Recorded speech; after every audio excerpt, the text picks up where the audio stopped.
What's up everyone, it's Adam from FWCI. Today I'm going to have a look at the rules of American football explained for beginners. I kind of know what's going on with American football. I know you've got a certain amount of downs, you've got to get a touchdown. After you get a touchdown you get the opportunity for a field goal. That might be rugby, can't remember. There's a lot of pads. This is the one where everybody smashes into each other. John Elway does a helicopter and some dude catches the ball on his helmet. No, I've played a bit of Madden, but I really don't know the ins and outs. There's always like calls when I'm playing that game where something happens and I'm just like, alright, I don't know what I did or what the other team did or why the ball changed hands here, but no worries game, I'm not going to question it. So let's have a look at the rules of American football explained for beginners, and yeah, this should be interesting. Shout out to my mate Cordell for requesting this one as well. Alright, in this video, we're going to show you everything that you need to know about American football. We're going to show you rules, we're going to show you scoring. By the end of this video, you're going to know everything that you need to know about American football. Also, throughout the video, if you have questions, leave them in the comment section below. We'll try to get back to them as best as possible. That way we can help you learn the game a little bit more. Now let's get started. Now the first thing you need to know about American football is about the football field itself. It is 120 yards long by 53.3 yards wide, okay? I know it's an exact number. When football started in measurements of feet, they then trimmed it down to yards. So we have 120 yards from back of the end zone to the back of the end zone by 53.3 yards wide. Oftentimes you'll hear football fields be called 100 yards. That's because it's from goal line to goal line, measures in at 100 yards. Each end zone is 10 yards, so that's where you get 120 yards. That's interesting there, because I've heard people get like a 40-something yard touchdown, so that's basically, you know, almost half of the length of the field. All right, that's good for context. Also, these lines that go down the field, those are what we call hash marks. And hash marks are important because that's where the ball is reset to if the ball goes out of bounds, which we'll talk about in a little bit. But as far as knowing the football field, it's good to know the football field's 100 yards by 53.3 yards wide. And these things that run down the edges of the field are called hash marks. Now let's start to talk about the actual game itself. Right. And the very first thing that happens, no matter if it's the NFL or if it's a youth level, is the coin toss. What happens is both teams will elect captains to go to the This motherfucker about to explain to me what a coin toss is. center of the field. Come and on. the referee will typically ask the away team if they choose heads or tails on the coin. Now the coin is flipped, and once it's flipped in the air, the away team will say heads or tails. If the away team chooses it correctly, let's say they choose heads and it comes up heads, they will choose whether they want to kick the football first, they want to receive the football first, or they want to defer. Just for the sake of this video, we'll say that the away team chooses to receive the football. That means the other team will kick the football to start the game. And then in the second half, the other team will receive the football, and then the away team will kick the football, so it flips. Now, football is typically played in 4 quarters, meaning they will have 12 to 15-minute quarters, and there's 4 of them, okay? In the NFL, it's going to be 15-minute quarters. Youth leagues and high school leagues will sometimes...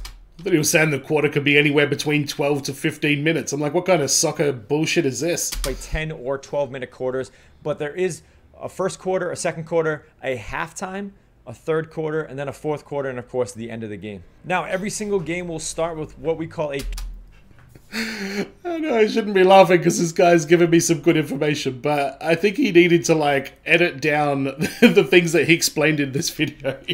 There's an end of the game. All right, sweet. Kickoff. So whoever won the toss and then elected to kick the football will line up. So you're going to see one team that's going to be lined up essentially in a straight line, and then the kicker will be in the middle. All right. On the other side of the field, you'll see the kick return team will be in a special formation, whatever their coaches decide, where they're going to try to return the football. When the kicker's ready, he'll kick the football off to the other team. Yep. The kick return team will then try to return the ball for a touchdown. Now, more often than not, it's very hard to score a touchdown on kick return. So what you'll see is that player be tackled. Now, once that player is tackled and the referee blows the whistle for the play to be over, the offense will then come on the field, and then the defense will come on the field. Now, one thing that you often see when you're watching a football game on TV is you'll see 1st and 10. Now, what does 1st and 10 mean?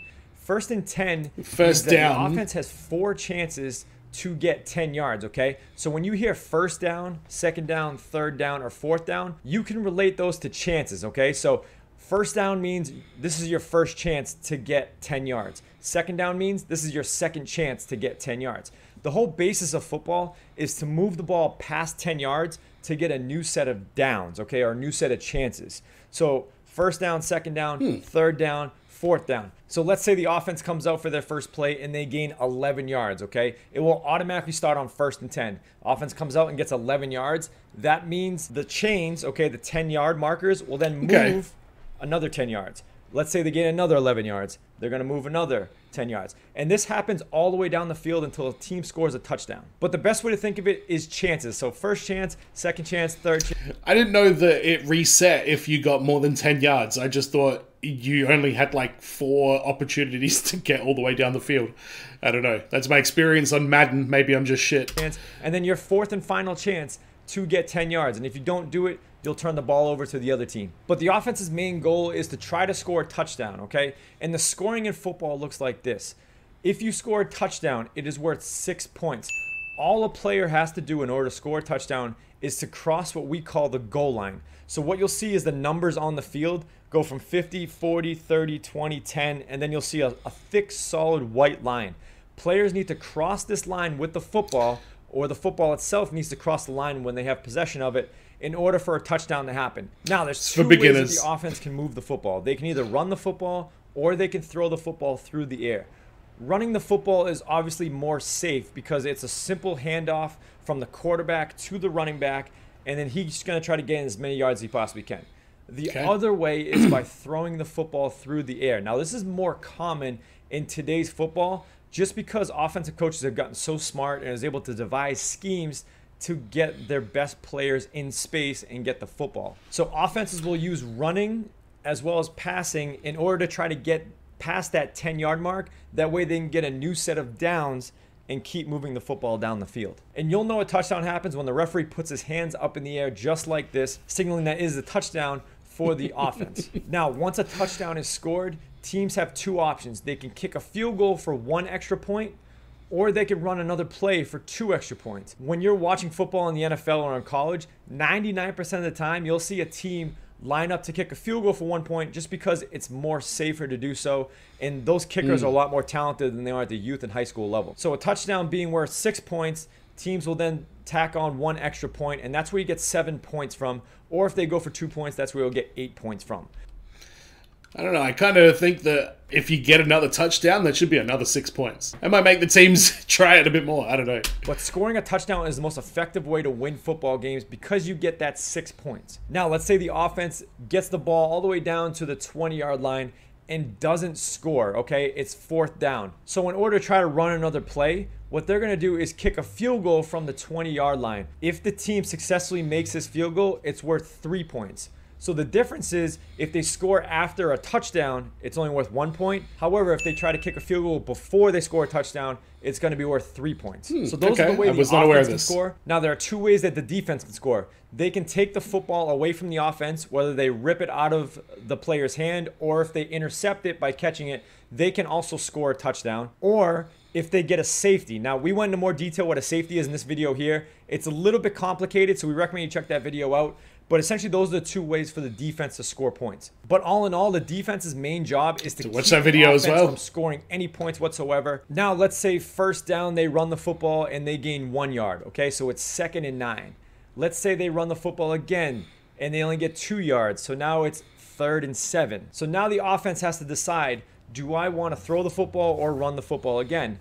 So let's say they run the football again and gain no yards, okay? So now it's 4th and 7. What teams will do now is they can either run another play, but if they don't get that 7 yards, that means the ball is turned over to the other team. The other team's offense comes on the field, and then that team that turned the ball over to defense comes on the field. Now, what a lot of teams will choose to do if they're far away from kicking a field goal is they'll bring on what we call a punt team. And now what a punt team is essentially what the offense is doing is going to bring on their kicker. And they're going to hold the football and try to kick it out of their hands, which we call a punt. The punt's going to go through the air to the punt return team. This is... I know what a punt is, don't you worry. I know a drop punt. I know the screwy. I know the banana kick. That's why, who was it? The Geelong dude went over and played in the NFL. About 56 metres. Now he's winding up. He lets fly. Oh, look at this. Oh, what a kick. Brilliant kick. Goal.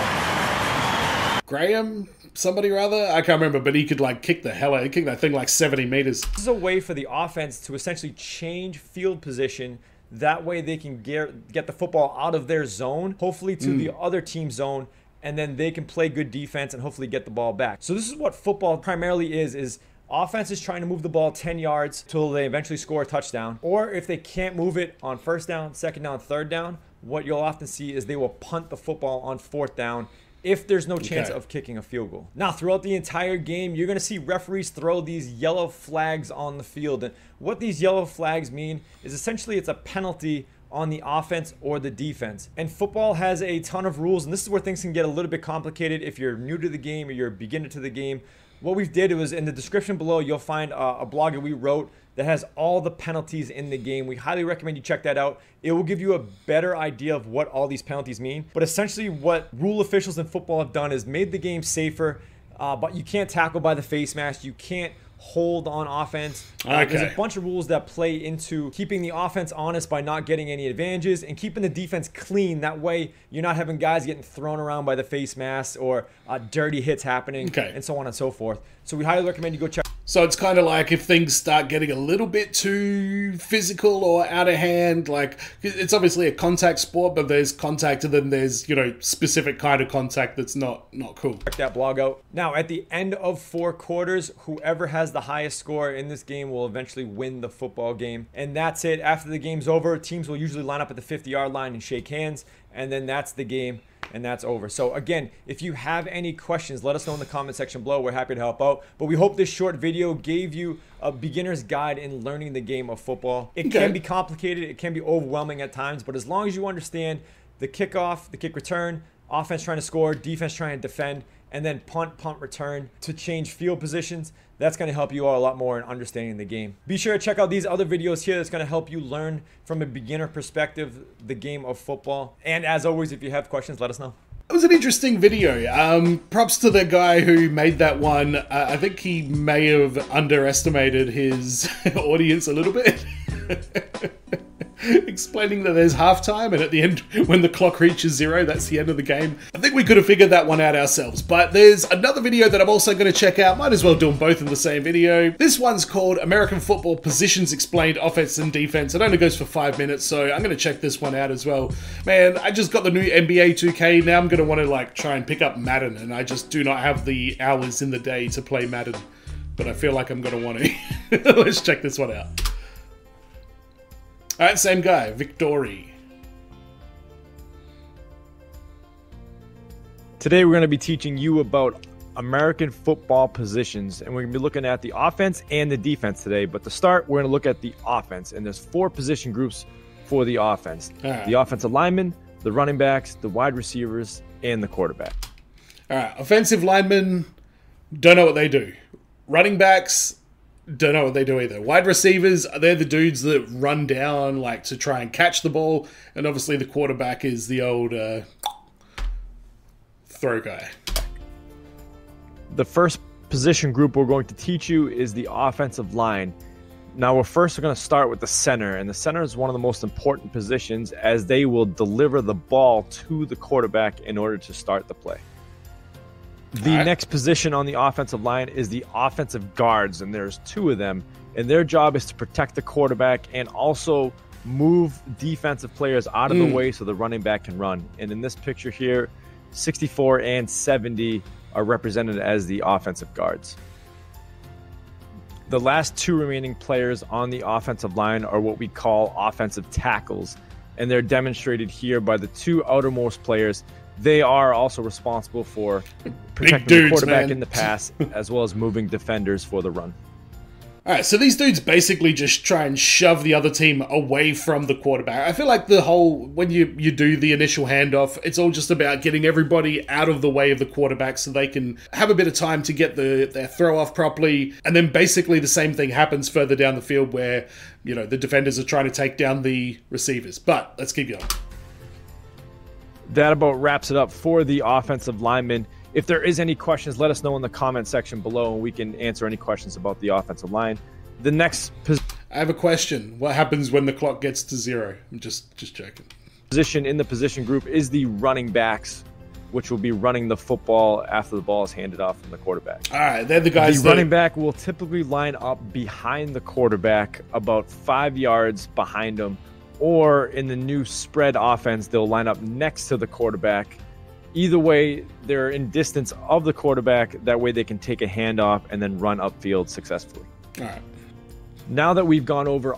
So you want your running back to be very nimble and athletic. Not nimble, you probably don't want any of your players to be nimble, but you want them to be athletic and quick. Offensive lineman and running back. Let's transition to the wide receiver position. And this position will be catching the football and gaining positive yards after they catch it. All right.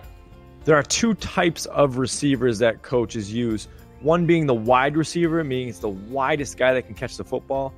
Or in our example here, we're seeing a slot receiver labeled by the SR, meaning they're lined up in the slot position in between the widest guy and the offensive line. The final position is the quarterback position, who of course will be delivering the football to both the running back and the wide receiver positions. Yeah. The quarterback is one of the most important positions on the field. Kind of like the point guard, I guess, in a way. The center, either standing directly behind him, like we have in this picture here, or in a shotgun snap where he stands about 4 yards behind the center, getting the football, handing it to the running back, or throwing it to the wide receivers. That's all for the offensive positions. If there is any questions, please let us know in the comments below, and we're happy to answer those questions. Now moving on to the defensive side of the football. There's 3 positions on the defensive side of the football. There's the defensive linemen, the linebackers, and the defensive backs. The first position... So I'm guessing the linemen are the guys that defend like right up in the front of where everything's going on, where the quarterback is. They're the ones trying to get through. And then the other guys are a bit further off, and I can't remember the other one. Position group on defense is the defensive line. And this is the position that lines up closest to the football, most likely with their hands on the ground, ready to attack the offensive line and try to get to the quarterback or the running back with the football. The defensive line is typically quicker and bigger players that can disrupt the offensive line. All right. The next position is the linebacker position. The linebacker position. The only thing I know about linebackers is terrible Terry Tate, office linebacker. You know you need to put a cover on your CV, Richard. That ain't new, baby. Position is exactly what it sounds like. They line up in back of the defensive line. And this position must be versatile because they need to be able to attack the run as well as play the pass. In this picture here, we're seeing the 2 guys that are in the middle of the defense are the linebackers. All right, so they kind of cover... We've gone over both the defensive line and the linebackers. Now let's cover the last position, which is the defensive backs. Defensive backs... So the defensive backs need to take down the wide receivers and the slot receivers if they get a bit of a run. Are typically smaller, speedier players that are able to cover wide receivers. Defensive backs are broken up into 2 categories, corners and safeties. And in this picture we'll see here, the corners are the widest defensive backs and the safeties are the deepest players on the field. You get that? And that wraps up our position segment. If you do have a question, please leave a comment in the comment section below. Oh, that's interesting. That gives me a lot more context of what the positions are and how it affects the way the plays get made and stuff like that. So, all right, I'm on it. I've got some more NFL videos that I'm going to be checking out as well. I put some up on my regular channel, FWCI, etc. Go check that out as well if you like reactions and stuff like that.